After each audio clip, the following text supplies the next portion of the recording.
In the middle of the Great Depression, people found hope in each other.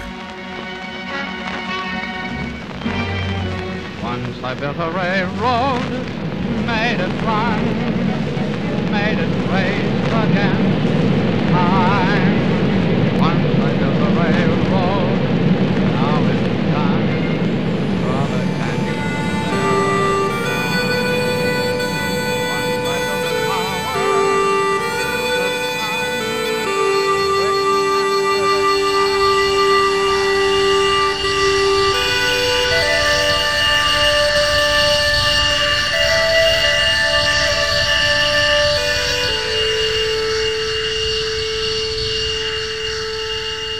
Escorted to an airfield in Chicago, Maura Brannick boarded Air Force One. Penniless, powerless, soft-spoken, and diminutive, the leader of the free world had nevertheless wanted to meet her and to thank her for doing something remarkable. At the time, it was called the Chapin Street Clinic. She and her volunteers built it in the poorest part of South Bend. We went up to the Air Force One, had a ceremony where they gave her an award, and then we all got a tour of Air Force One. But it was a day that I'll never forget. It was funny to see Sister get frisked by the Secret Service. Everything was scarce during the Depression. Everything but hope. And the Brannick family was practically giving it away. Anyone who came to their farm outside Chicago would leave with it. Sometimes hope looked like apples, or bread, or even money. Even though the Brannicks had none themselves, they always knew someone was worse off than they were. When Maura became a Holy Cross sister, she unexpectedly, inextricably, set out on a course that would intertwine the legacy and the mission of the congregation with legions of volunteers, donors, and citizens of this great city who are yet to be born. And most of this would happen with her irresistible force. At the tender age of 62, no one could say no to Sister Maura Brannick.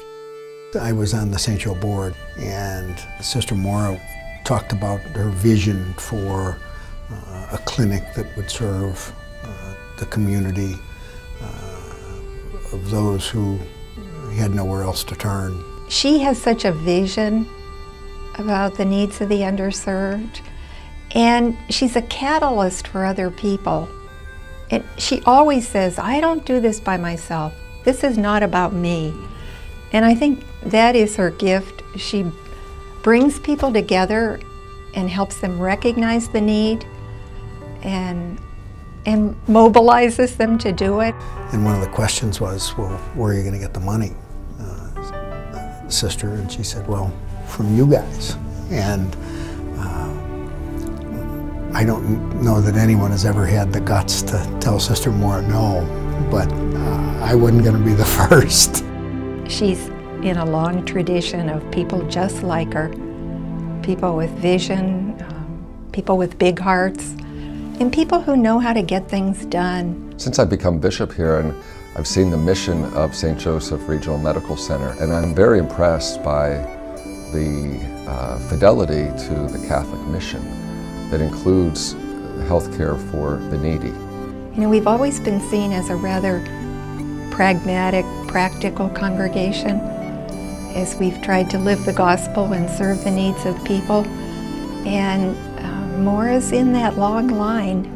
Response to need is so about who we are.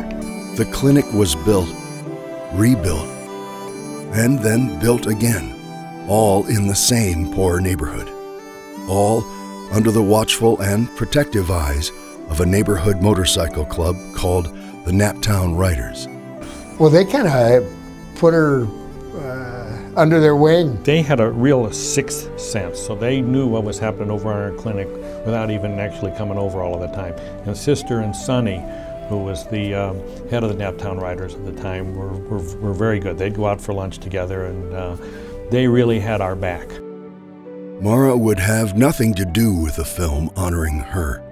No, this could never be about Maura. It's about St. Joseph Regional Medical Center's commitment to South Bend's poor and underserved. The congregation's commitment.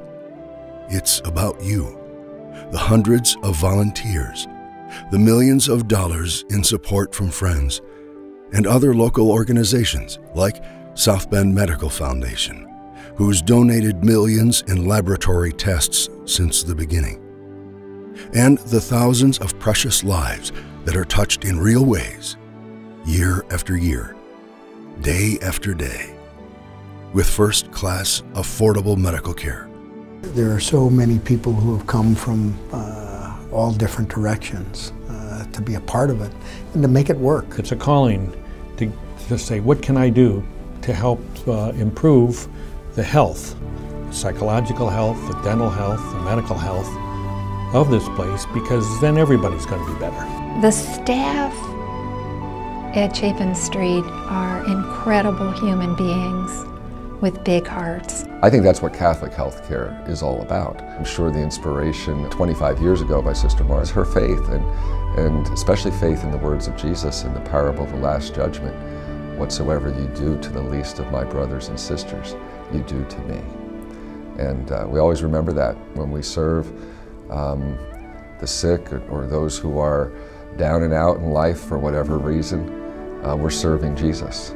Serving in a neighborhood once forgotten, except by you and Sister Maura Brannick, CSC. A penniless, powerless place of never-ending faith in each other, and one irresistible force.